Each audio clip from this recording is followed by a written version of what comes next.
Halo semuanya, kami dari kelompok 2 dan hari ini kami akan membacakan materi mengenai Kesultanan Aceh Darussalam. Tetapi sebelum itu, saya akan memperkenalkan diri kita masing-masing. Ada saya sendiri, Marvel Efraim Baan, teman saya Asri Rizky Utami, Meldina Al-Munawara, Muhammad Dedet Al-Kausar, Misna Arabia, dan Muhammad Akbar. Nah, pembacaan materi hari ini dimulai dengan saya sendiri dan akan dilanjutkan oleh teman-teman saya. Kesultanan Aceh Darussalam merupakan sebuah kerajaan Islam yang pernah berdiri di Provinsi Aceh, Indonesia. Kesultanan Aceh telah tersedia di utara Pulau Sumatera dengan ibu kota Bandar Aceh Darussalam. Dengan sultan pertamanya adalah Sultan Ali Munghayat Shah yang dinobatkan pada abad 1 Jumaidil Awal 913 H atau pada tanggal 8 September 1507. Dalam sejarahnya yang panjang itu, tahun 1496 sampai dengan 1903, Aceh mengembangkan pola dan sistem pendidikan militer, berkomitmen dalam menentang imperialisme bangsa Eropa, mempunyai sistem pemerintahan yang teratur dan sistematik, mewujudkan pusat-pusat pengkajian ilmu-ilmu, dan menjalin hubungan diplomatik dengan negara lain. Kesultanan Aceh didirikan oleh Sultan Ali Munghayat Shah pada tahun 1496. Pada awalnya, kerajaan ini berdiri atas wilayah kerajaan Lamuri, kemudian menundukkan dan menyatukan beberapa wilayah kerajaan sekitarnya, mencakup Daya, Pedir, Lidie, Nakur. Kemudian pada tahun 1524, wilayah Pasai sudah menjadi babak dari kedaulatan Kesultanan Aceh didampingi dengan Aru. Pada tahun 1528, Ali Munghayat Shah digantikan oleh putra sulungnya yang bernama Salahuddin, yang kemudian berkuasa sampai 1537. Kemudian Salahuddin digantikan oleh Sultan Alauddin Riayat Shah Al-Qahar yang berkuasa sampai tahun 1571. Masa kejayaan Kesultanan Aceh Darussalam. Meskipun Sultan diasumsikan sebagai penguasa tertinggi, tetapi nyatanya selalu dikelola oleh orang kaya atau hulu balang. Hikayat Aceh menuturkan Sultan yang diturunkan paksa, diantaranya Sultan Sri Alam digulingkan pada tahun 1579 karena perangainya yang sudah melampaui batas dalam membagi-bagikan harta kerajaan pada pengikutnya.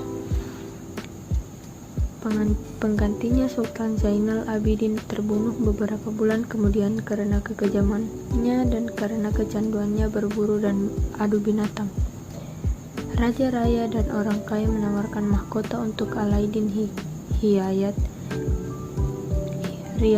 Syah Syed Al-Mukammil dari dinasti Darul Kamal pada tahun 1589. Dia segera mengakhiri periode ketidakstabilan dengan menumpas orang kaya yang berlawanan dengannya sambil memperkuat posisinya sebagai penguasa tunggal Kesultanan Aceh yang dampaknya dirasakan pada sultan berikutnya. Kesultanan Aceh mengalami masa ekspansi dan pengaruh terluas pada masa kepemimpinan Sultan Iskandar Muda pada tahun 1607 sampai 1636. Pada masa kepemimpinannya, Aceh menaklukkan Pahang yang merupakan sumber timah utama.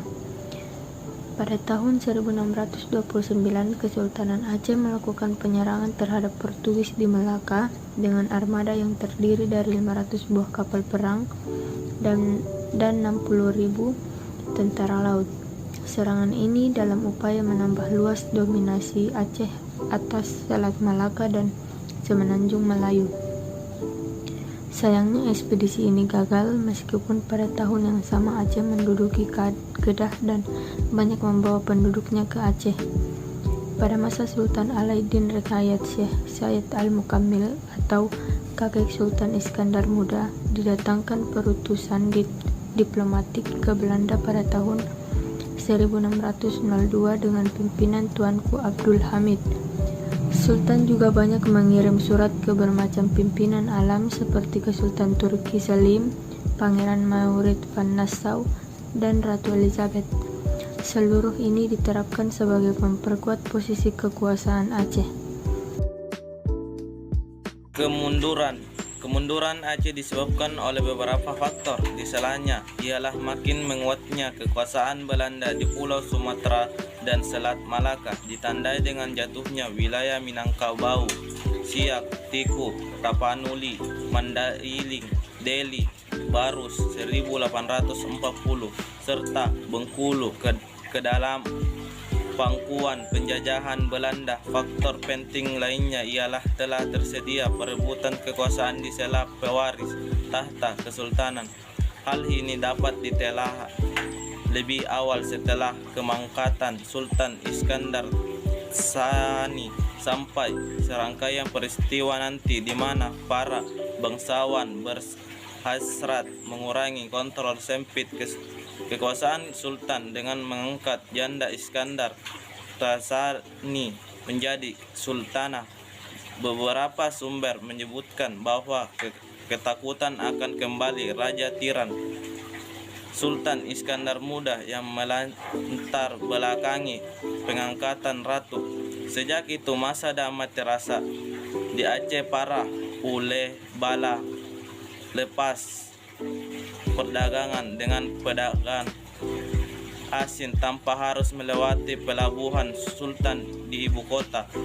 Lada menjadi tanaman utama yang dibudidayakan seantero pesisir Aceh sehingga menjadi pemasok utama lada alam sampai kesudahan 100 tahun 19. Namun beberapa elemen warga terutama dari kaum Wujudia menginginkan penguasa nanti adalah seorang laki-laki bergelar sultan. Mereka mengklaim bahwa pewaris sah masih hidup dan tinggal bersama mereka di pedalaman.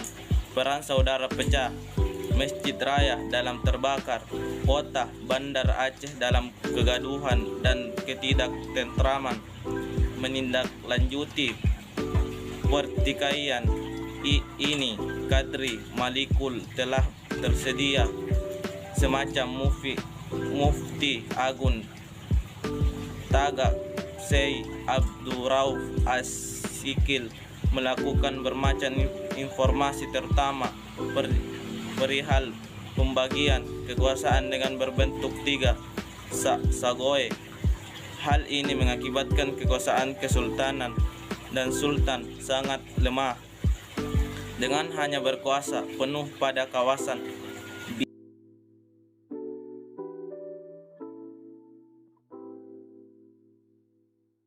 Sultan Masyur Shah berusaha semampunya sebagai memperkuat kembali kesultanan yang sudah rapuh. Dia sukses menundukkan para raja lada sebagai menyetol upeti ke sultan, hal yang sebelumnya tak dapat diterapkan sultan terdahulu. Sebagai memperkuat pertahanan wilayah timur, Sultan mengirimkan armada pada tahun 1854 dipimpin oleh Admiral Tuanku Usen dengan kekuatan 200 perahu. Ekspedisi ini sebagai meyakinkan kekuasaan Aceh terhadap Delhi, Langkat, dan Serdang. Namun naas tahun 1865 Aceh ambil kaki dari kawasan itu dengan ditaklukkannya Banteng Pulau Kapai. Sultan juga berusaha membentuk persekutuan dengan pihak luar sebagai membendung serangan Belanda. Dikirimkannya utusan kembali ke Istanbul sebagai pemertegas status Aceh sebagai vasal Turki Ustamiyah serta mengirimkan sejumlah dana bantuan sebagai perang Crimea. Sebagai balasan, Sultan Abdul Majid I mengirimkan beberapa alat tempur sebagai Aceh. Tak hanya dengan Turki, Sultan juga berusaha membentuk aliansi dengan Prancis dengan mengirimkan surat untuk Raja Prancis Louis Philippe I dan Presiden Republik Prancis kedua 1849. Kemunduran terus berlangsung dengan naiknya Sultan Mahmud Shah yang mudah dan lemah tak tepuk kekuasaan. Serangkaian upaya diplomasi ke Istanbul yang dipimpin oleh Teuku Paya Bakong dan Habib Abdurrahman As-Sahir sebagai melawan ekspansi Belanda gagal. Serangkaian upaya diplomasi ke Istanbul yang dipimpin oleh Teuku Paya Bakong dan Habib Abdurrahman As-Sahir sebagai melawan ekspansi Belanda gagal. Setelah kembali ke ibu kota, Habib bersaing dengan seorang India, Teuku Panglima Maharaja Tibang Muhammad, sebagai menancapkan pengaruh dalam pemerintahan Aceh. Kaum moderat cenderung mendukung Habib, namun Sultan justru melindungi Panglima Tibang yang dicurigai bersekongkol. Kaum moderat cenderung mendukung Habib, namun Sultan justru melindungi Panglima Tibang yang dicurigai bersekongkol dengan Belanda ketika berunding di Riau. Pada kesudahan November tahun 1871, lahirlah apa yang dinamakan dengan Traktat Sumatera, di mana diceritakan dengan jelas Inggris wajib berlepas diri dari segala unjuk perasaan terhadap perluasan kekuasaan Belanda di babak manapun di Sumatera. Pembatasan Traktat London 1824 tentang Aceh dibatalkan. Sejak itu, usaha-usaha sebagai menyerbu Aceh makin senter disuarkan, tidak memihak dari negeri Belanda maupun Batavia. Para ule balang Aceh dan utusan khusus Sultan diberi tugas sebagai mencari bantuan ke sekutu lama Turki. Namun kondisi masa itu tidak memungkinkan karena Turki masa itu baru saja bertempur dengan Rusia di Crimea. Usaha bantuan juga ditunjukkan ke Italia, Prancis sampai Amerika, namun nihil. Dewan 8 yang diwujudkan di Penang sebagai meraih simpati Inggris juga tidak dapat berbuat apa-apa. Dengan argumen ini, Belanda memantapkan diri menyerah ibu kota. Maret 1873, pasukan Belanda mendarat di pantai Cermin Mauraksa, menandai awal invasi Belanda Aceh. Perang Aceh. Perang Aceh dimulai sejak Belanda mencetuskan perang terhadap Aceh pada 26 Maret 1873 setelah melakukan beberapa ancaman diplomatik, namun tidak sukses merebut wilayah yang besar. Perang kembali berkobar pada tahun 1883, namun lagi-lagi gagal, dan pada 1892 dan 1893 pihak Belanda menganggap bahwa mereka sudah gagal merebut Aceh. Pada tahun 1896, Dr. Christian Snook Orange, seorang pandai Islam dari Universitas Leiden yang sudah sukses memperoleh kepercayaan dari banyak pimpinan Aceh, memberikan saran untuk Belanda supaya merangkul para ule balang dan melumatkan habis-habisan kaum ulama. Saran ini baru terlaksanakan pada masa Gubernur Jenderal Johannes Benedictus van Heutz. Pasukan Parsosse diwujudkan dan GCE Van Dalen diutus mengejar habis-habisan pejuang Aceh sampai pedalaman.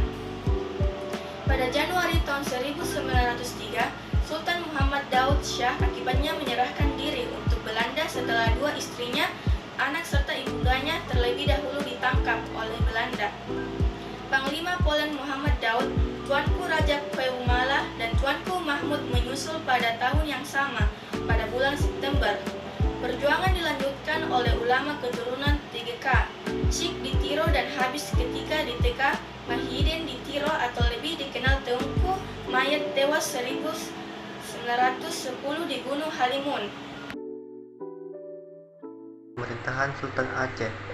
Sultan Aceh atau Sultanah Aceh merupakan penguasa atau raja dari Kesultanan Aceh.